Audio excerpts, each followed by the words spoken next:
my goal is to, how do I make my highs and lows a little bit more, right? Where I would tell you, especially as a cadet and then the times after I was a cadet, it was like, it's a tale of two cities. It's the greatest of times, it's the worst of times, right? I just think that's young Young man. That's man, like, welcome to the real world. Because I remember, woman, whatever you are. I look so fondly back at my lieutenant times back at Fort Bragg with the guys.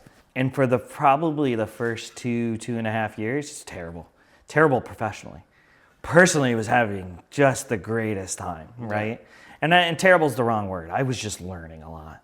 But once again, it was I think I was talking too much, and I don't think I was listening a lot. And when I got introspective about it and I got humble about it, by the end of my lieutenant time, I'm doing fantastic work, and I'm getting rated as a top officer and all that stuff. And I remember when I got promoted to captain finally, and I was kind of riding that high wave of because I had finished out strong as a lieutenant.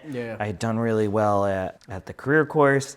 I was going to a special forces group, like HR had selected me. I was like, this is great. Like, man, I'm going to go do some really cool things. And I remember kind of looking back on it, just saying, like, I remember thinking as a captain, what am I going to do differently than that I did as a lieutenant to not have such the peaks and valleys? And I think for me, what it was is, one, I got married, which always helps, right? Like my personal life, I kind of tampered down a little bit so that it wasn't as crazy, right? I think wife and kids just naturally will help with that because you don't have the time to party for the tomfoolery. Right? But I also think too that I really tried to give consistent results, right? And I did the work.